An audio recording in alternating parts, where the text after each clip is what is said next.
आपकी भावना तो रहती है ये व्रत संयम हमने क्यों लिया? मुक्ति की प्राप्ति करने के लिए।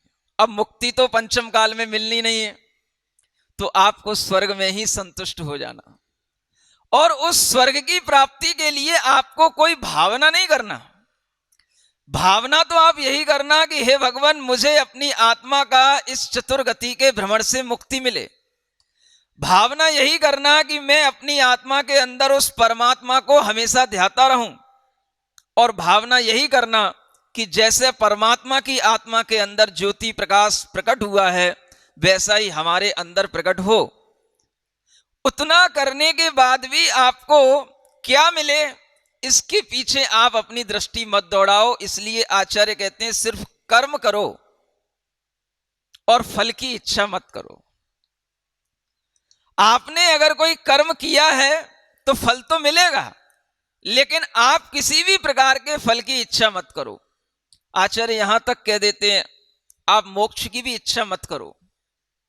क्या समझ में आ रहा है? आपको मोक्ष की भी इच्छा करने की जरूरत नहीं है। जो करने योग्य कार्य है वो करो।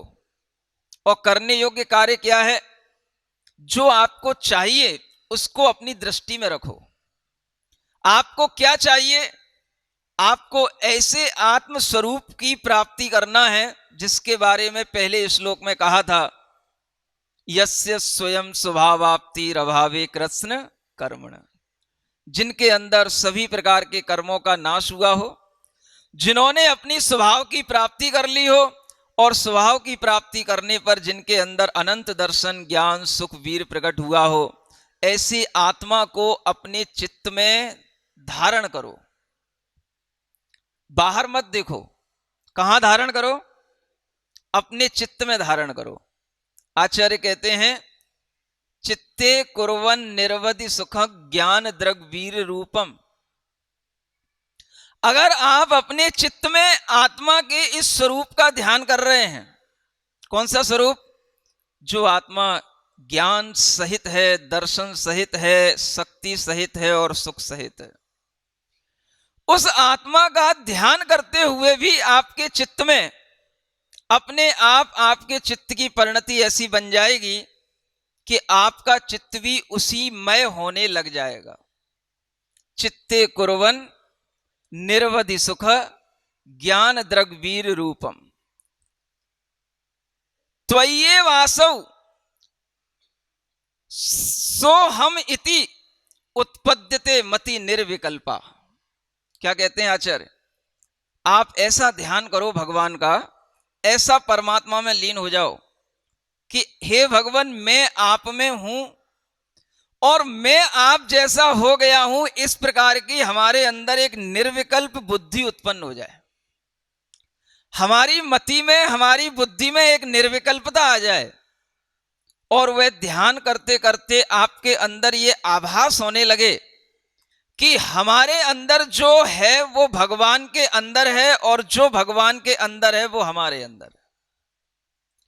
आपको अपनी आत्मा और भगवान परमात्मा के प्रकाश में कोई अंतर ना महसूस हो, और एकदम आपके अंदर एक निर्विकल्पता का भाव आ जाए। मैं तो अब मान लो भगवान बन ही गया, ऐसा भी सोच लोगे, कोई दिक्कत की बात नहीं है। सुन रहे हो? आचार्य तुरंत कहते हैं इन झूठी झूठी बातों से तुम्हें क्या मिलेगा? क्या सुन रहे हो? मिथ्या रूपम तदपि तनुते तृप्तिमभ्रेष रूपम। सुनो, इधर विचार करो, क्या कह रहे हैं आचार्य? ये आपका भाव मिथ्या रूप है, वो खुद कह रहे हैं उसी स्तुति में। ये आपका भाव मिथ्या रूप है, क्योंकि आप भगवान की ध्यान करते करते भगवान तो नहीं हो गए। एक मेघ होने की भावना करते हुए आपके अंदर वह वैसा ही प्रकाश तो नहीं आ गया, लेकिन ये मिथ्या रूप होते हुए भी आचार्य कहते हैं ये मिथ्या भाव भी बड़ी तृप्ति देता है। क्या देता है? बहुत ग्रेट सेटिस्फैक्शन, ऐसी तृप्ति देता है, ऐसा संतोष देता है, ऐसा आनंद देता है। दोषात् मानोप्यभिमत फला पारिजाता भवंती। हे भगवान, हमारी आत्मा तो दोष स्वरूप है, और उस दो स्वरूप आत्मा में भी जब इस प्रकार से हम आपका ध्यान करते हैं तो भी हमें अपने इष्ट फल की प्राप्ति हो जाती है, और हमें जो महसूस हो जाता है कि हम आप जैसे हो गए, ये भले ही गलत हो लेकिन हमें तो बड़ी संतुष्टि देने वाला होता है और हमें बड़ी तृप्ति देने वाला होता है। क्या समझ में आ रहा है? देखो, आचार्य महाराज सब जानते हैं, और सब जानने के बाद में वो वही बताते हैं जो उनके अनुभव में आ रहा है, और उसी अनुभव से जब हम चलेंगे तो हमारे भी अनुभव में वही आएगा। जब आप भगवान का ध्यान करोगे, आपको एक क्षण लगेगा बड़ी शांति, बड़ा सुख, बड़ी संतुष्टि, बड़ी तृप्ति मिल रही है। क्या समझ में आ रहा है? आप जब यहां बाहर बैठे थे, अभी कुछ लोग सुन रहे हो, जहां भगवान पार्श्वनाथ के ऊपर उपसर्ग हुआ, उन शिलाओं पर आज कई लोग बैठे थे। समझ में आ रहा है? और हम भी बैठे थे वहीं पर। शायद हमारी वजह से ही बहुत सारे लोग आकर के बैठ गए होंगे, नहीं तो अकेले कहां बैठने की हिम्मत करता कोई। और उस समय पर भी सबके अंदर एक ऐसी शून्यता, एक ऐसी तृप्ति की भावना तात्कालिक तो उत्पन्न हो ही जाती है जब आप इस रूप में किसी भी प्रकार से अपनी आत्मा का ध्यान करते हैं, तो आपको लगता है कि मैं भीतर से बड़ा तृप्त हो गया हूं। ये जो आपको तृप्ति महसूस होती है, इसी तृप्ति को कहते हैं आत्मिक सुख। आकुलता को सुख नहीं कहते हैं। सुख किसे कहते हैं? जो आत्मा के अंदर निराकुल भाव उत्पन्न हो जाता है, उस आत्मिक भाव को ही सुख कहा जाता है। और आचार्य कहते हैं इसी सुख की प्राप्ति के लिए तुम्हें प्रयत्न करते रहना चाहिए। अब ये सुख तुम्हें कहां मिलेगा? वही हवाएं यहां चल रही हैं, और वही हवाएं तुम्हारे घरों में भी चल रही हैं, और वही हवाएं इसी हॉल में भी चल रही हैं। क्या समझ में आ रहा है? वहां पर जो हवा चल रही है, उससे तेज हवा आपके पंखे से चल सकती है, लेकिन वहां पर जो आपको हवा में भी संतुष्टि मिलेगी, सुख मिलेगा, वो आपको इस तेज हवा में भी नहीं मिलेगा। और तेजी में तो मिलता ही नहीं है, ध्यान रखना। क्या समझ में आया? जब भी आप कोई भी काम तेजी से करोगे, आप अपने आप से दूर हट जाओगे। और एक श्रावक की, एक गृहस्थ की, एक मोही जीव की यह परिणति बन जाती है, वो हर काम तेजी से करना चाहता है। चलेगा तो तेजी से चलेगा, बोलेगा तो तेजी से बोलेगा, खाएगा तो जल्दी जल्दी खाएगा, सोएगा तो जल्दी से सोने की चेष्टा करेगा, कुछ भी करेगा। यहां तक कि अगर उससे कहा जाए कि चल तू ध्यान करने बैठ जा, तो भी बहुत जल्दी जल्दी ध्यान करने की चेष्टा करेगा। अब ध्यान में क्या जल्दी होती है? आदमी के अंदर इतनी जल्दी पड़ी है हर काम करने की, जिसे बोलते हैं त्वरा, एक तीव्र गति से हर काम करने की आदत। और उसी तीव्रता को ही वो हमेशा चाहता है।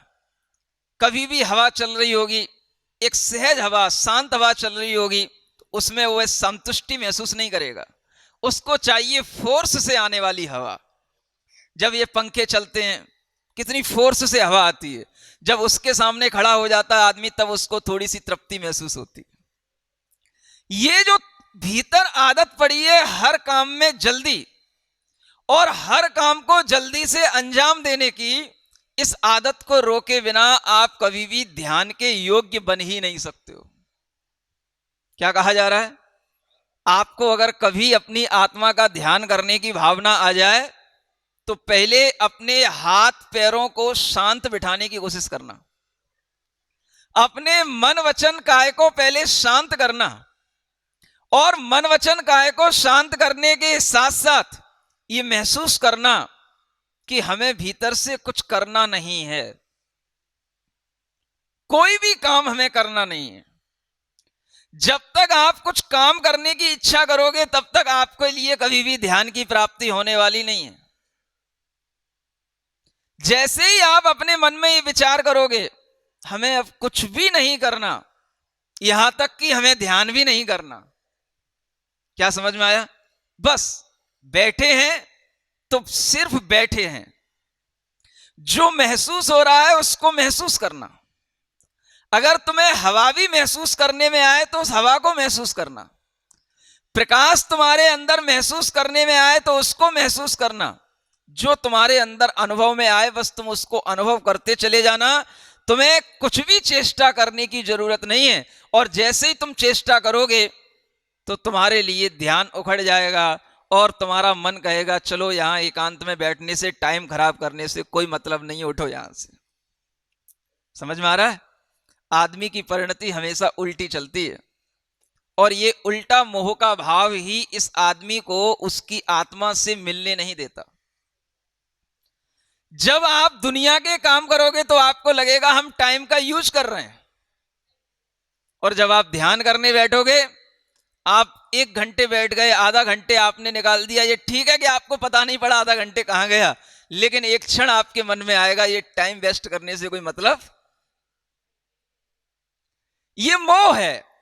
इसी मोह बुद्धि के कारण से हमारा आत्मा के अंदर गति नहीं होती और हमारा आत्मा के अंदर ध्यान करने की परिणति नहीं बनती। अब इस मोह को कोई भी नाम दे दो, दर्शन मोह भी कहते हैं, चारित्र मोह भी कहते हैं। सिद्धांत की दृष्टि से दर्शन मोह कहा जाएगा तो वो कहलाएगा मिथ्यात्व का उदय, लेकिन अध्यात्म की दृष्टि से दर्शन मोह जानते हो किसे कहते हैं? ये मिथ्यात्व के उदय, ये सब कोई अध्यात्म की दृष्टि में दर्शन मोह नहीं है। अध्यात्म की दृष्टि में दर्शन मोह उसी का नाम है जो आपको आपकी आत्मा की रुचि उत्पन्न नहीं करने दे रहा है।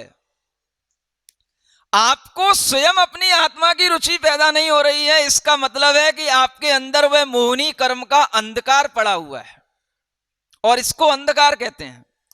ये मोहनी कर्म का अंधकार आपके अंदर स्वयं आत्मा में आत्म रुचि पैदा नहीं करने देगा कि मैं आंख बंद करके आत्मा की ओर उन्मुख हो जाऊं। ये रुचि भी आपके अंदर पैदा तब होगी जब आप दर्शन मोहनी कर्म पर या अपने दर्शन मोहनी अंधकार को तोड़ देंगे, तभी आपके अंदर ये रुचि पैदा होगी। समझ में आ रहा है? आपसे कहा जाए कि आप ध्यान करो तो आप आंख तो बंद कर लोगे, लेकिन आत्मा की जो रुचि उत्पन्न होनी चाहिए वो आत्मा की रुचि तो तभी उत्पन्न होगी जब आपने अपने दर्शन मोहनी कर्म के ऊपर प्रहार किया होगा। और वह अध्यात्म की भाषा में वही दर्शन मोहनी है जिससे आपको अपनी आत्मा में रुचि उत्पन्न न हो, और वह रुचि को उत्पन्न करने के लिए भी आपको ध्यान करना, और रुचि उत्पन्न होने के बाद भी आपको ध्यान करना। आत्मा की रुचि उत्पन्न हुए बिना आपका कोई भी मोक्ष मार्ग बनने वाला नहीं है। यहीं से शुरुआत होती है अध्यात्म की, यहीं से शुरुआत होती है मोक्ष मार्ग की, और यहीं से शुरुआत होती है ध्यान की। जब आप अपनी स्वयं में स्वयं की रुचि पैदा करेंगे तब आपकी आंखें अपने आप बंद हो जाएंगी। और जब कभी भी आपको एक बार भी ऐसी अनुभूति हो गई कि आज हम बिजौलिया में आए और वहां भगवान पारसनाथ के जहां शिलाएं पड़ी हैं, उन शिलाओं पर बैठ कर के अगर हमने एक बार भी थोड़ा सा अनुभव किया है तो अगली बार आपके पैर दौड़ते दौड़ते इस ओर आने का अपने आप मन बना लेंगे। क्योंकि आप जब घर पे जाओगे तो आपको लगेगा कि जो अनुभव हमें वहां हुआ था वो अनुभव हमें अब घर में होता ही नहीं। घर की छत पे भी बैठ जाओगे तो भी नहीं होने वाला, एकदम एसी रूम में बैठ जाओगे तो भी नहीं होने वाला। वो चीज जो आपको जहां जिस क्षेत्र पर मिलेगी वह उसी क्षेत्र पर मिलेगी, और उसी क्षेत्र पर उन चीजों को प्राप्त करने के लिए मुनि महाराज भी चले आते हैं, और मुनि महाराज भी न जाने कितने गांवों को कितने शहरों को छोड़ करके इसीलिए चले आते हैं। समझ में आ रहा है? और कुछ नहीं चाहिए महाराज को। समझ में आ रहा है? महाराज को तुम्हारे हाथ का दिया हुआ भोजन भी ना मिले तो चलेगा। क्या समझ में आ रहा है? इतनी उन्हें आत्मरुचि उत्पन्न हो जाती है कि आचार्य कहते हैं तुम्हारा मुख्य भोजन क्या है? तपः सदशनम, तप ही तुम्हारा समीचीन भोजन है, और विज्ञानम सलिलम, और विज्ञान ही तुम्हारा जल है। क्या समझ में आ रहा है? क्या खाना क्या पीना, जब इस प्रकार की भावनाएं उत्पन्न हो जाती हैं तो तप करना ही भोजन हो जाता है, और भेद विज्ञान में आनंद आना ही उनका जल हो जाता है। समझ में आ रहा है? आत्मा की तृप्ति तो इसी से होती है, बाकी शरीर की तृप्ति के लिए कुछ करना पड़े बात अलग है, लेकिन आत्मा की तृप्ति तो इसी से मिलती है। और इसीलिए अगर मुनि महाराज को कोई चॉइस मिल जाती है तो वो कौन सी चॉइस चुनेंगे? क्या समझ में? कोई अगर उनके सामने दो विकल्प आ जाए तो सबसे अच्छा विकल्प क्या होगा? जहां पर अपने आत्म परिणामों में विशुद्धि बढ़े, जहां पर अपनी आत्मा को सहज शांति मिले, ऐसे स्थानों पर चलना ही वह मुनि महाराज पसंद करते हैं। और जब मुनि महाराज जाएंगे तो श्रावक लोग तो अपने आप आ ही जाएंगे। उनको तो वह सहज शांति तो फ्री में मिल जाएगी, क्योंकि उनको जहां आना है वहां तो आना ही है। और अगर वहां पर प्लस में ये शांति और मिल गई तो और बड़ी बात है। अब ये शांति जो आपको मिलेगी, ये जो सुख आपको मिलेगा, ये एक बार आपके इंटरेस्ट में आ जाए, रुचि में आ जाए। इंटरेस्ट हुए बिना कभी भी हमें कोई भी आगे की बढ़ोतरी के रूप में वह चीज नहीं मिलती है। सबसे पहले क्या चाहिए? इंटरेस्ट चाहिए। और इंटरेस्ट कहां से जागृत होता है? एक बार अपने को कोई चीज दिखने को एक बार प्रकाश मिल जाए बस। इसलिए सम्यक दर्शन प्रकाश है। सम्यक दर्शन रास्ता नहीं है। सम्यक दर्शन क्या है? प्रकाश है। रास्ता तो दूसरी चीज है। वह सम्यक चारित्र के माध्यम से जब आप आगे बढ़ेंगे तब रास्ता मिलेगा। आप रास्ते पर चलेंगे, लेकिन एक बार रास्ता दिख तो जाए कि रास्ता जाता कहां से। अभी तक तो हम अंधकार में पड़े रहे, हमने कभी रास्ता देखा ही नहीं। सम्यक दर्शन के माध्यम से हमें वो रास्ता दिख जाता है, बस ये रास्ता है। आत्मा को परमात्मा बनाने का ये रास्ता है। कौन सा रास्ता है? जिस रास्ते पर चलते हुए अपने राग द्वेष मोह मत्सर कम होते चले जाएं, और जिस रास्ते पर चलते हुए अपनी आत्मा सहज शांत भाव में परिणत करती चली जाए, समझ लेना वही रास्ता आत्मा को परमात्मा बनाने का रास्ता है। और उस रास्ते के लिए फिर जो कुछ भी करना पड़े वो सब हमें मंजूर होगा। उसमें हमें कठिनाई भी नहीं दिखेगी, क्योंकि अगर आपको एक बार रास्ता दिख गया है कि इस रास्ते पर चलना अच्छा है, तो उस रास्ते पर चलने में कोई भी कठिनाई हो, फिर वो आपको कठिनाई नहीं लगेगी। फिर आपको व्रतों के पालन की कठिनाई भी कठिनाई मालूम नहीं होगी, क्योंकि रास्ते पर विश्वास हो गया है। जो लोग कहते हैं कि हमें व्रत धारण करने में डर लगता है, हमारी सामर्थ्य नहीं है, हमें लगता है कि उनके लिए अभी प्रकाश मिला नहीं है। क्योंकि रास्ता दिखने के बाद में तो आदमी दौड़ेगा उसके ऊपर। जिसको हमने कभी देखा नहीं और वो दिख जाए और हमें उसकी रुचि उत्पन्न हो जाए, फिर हम वहां खड़े रह कैसे सकते हैं? क्या समझ में आ रहा है? सम्यक दर्शन रख करके हम बहुत दिनों तक रह कैसे सकते हैं? और जो रह रहे हैं तो हम समझते हैं उनके पास में वो सम्यक दर्शन है ही नहीं। अगर सम्यक दर्शन हो जाएगा तो सम्यक चारित्र को धारण करने में देर नहीं लगती है, और वह अपने आप वह रास्ता खोजने लग जाता है। और रास्ते कहीं अलग से नहीं बनते हैं। भीतर का रास्ता तो आपके हाथ में है, और बाहर का रास्ता केवल आपके परिणामों के साथ चलने वाला है। मान लो आप चल रहे हैं, अभी आप चलते हैं, आप कुछ भी देख के नहीं चलते हैं।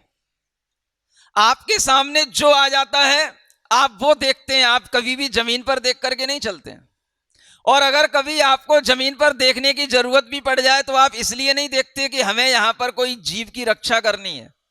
आप किस लिए देखते हैं? पता कोई कहीं ऐसा ना हो जाए कि हमारे पैरों में कोई कांटा चुभ जाए, कोई कांच चुभ जाए। वो भी तब आप देखोगे जब आप पैदल चलोगे। गाड़ी पे हो तो आप बिल्कुल मस्त हो, कोई चिंता ही नहीं है, क्योंकि जो कुछ भी चुभेगा वो टायर में चुभेगा, अपने को तो कुछ चुभने वाला है ही नहीं है। तो वह भी आपके लिए निश्चिंतता हो गई। अब जब आप पैदल चलोगे तो उस समय पर आपके लिए यह भाव आएगा कि हमारे पैरों में कांटा ना चुभ जाए, हमारे पैरों में ठोकर ना लग जाए, हमारे पैरों में किसी भी प्रकार की कोई व्यवधान उत्पन्न ना हो जाए। ये बात जब आपके लिए आएगी तो भी आपके अंदर अभी चलने की सही प्रयोजनता समझ में नहीं आई, क्योंकि चलने का प्रयोजन केवल अपने को बचाना नहीं है, दूसरे को भी बचाना होता है। क्या समझ में आया? चलने का प्रयोजन केवल अपने को चोट लग जाए इतना ही स्वार्थ भाव नहीं रखना, हमारे चलने से किसी दूसरे को भी चोट न पहुंच जाए।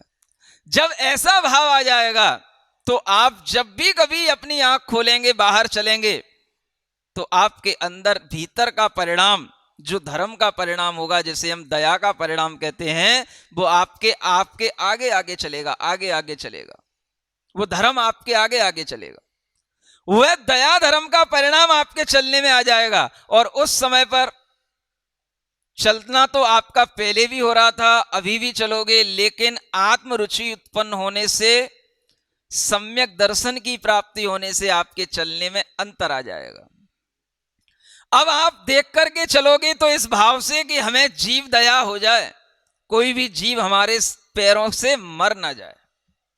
और पहले आप चल रहे थे इस कारण से हमारे पैरों में कांटा न चुभ जाए, कांच न लग जाए, हमें कहीं ठोकर न लग जाए, बस इतना सा अंतर आया। चलना तो आपको ही है। ये जो आपके भावों में अंतर आया, यही अंतर आपके भीतरी चारित्र को और बाहरी चारित्र की समायोजना को करा देता है। भीतर आपके अंदर एक चारित्र भाव उत्पन्न होगा तो बाहर भी आपके अंदर बाहर भी आपको वह चारित्र की परिणति दिखाई देगी। और उसी चारित्र की परिणति से जब आप चलोगे तो आपको अपने आप सब कुछ अच्छा दिखेगा, अच्छा मिलेगा और अच्छा ही लगेगा। समझ में आ रहा है? अच्छा हम हमेशा बाहर बाहर ढूंढते हैं, सब कुछ अच्छा मिल जाए, अच्छा घर बना लें, अच्छी बीवी मिल जाए, अच्छे बच्चे हो जाएं। वो अच्छे होते होते भी कहीं ना कहीं बुरे हो जाते हैं। चाहते तो हम अच्छा ही बनाना है, लेकिन उसी अच्छाई में हमें कभी कभी फिर बुराई दिखने लग जाती है और हम ये भूल जाते हैं कि वो बुराई आई कहां से। जब हमें कोई चीज पहले अच्छी लगी थी, हमने अपने पास में उसको बुला लिया, रख लिया, और वह चीज को हमने अच्छा समझ करके स्वीकार कर लिया, उसके बाद में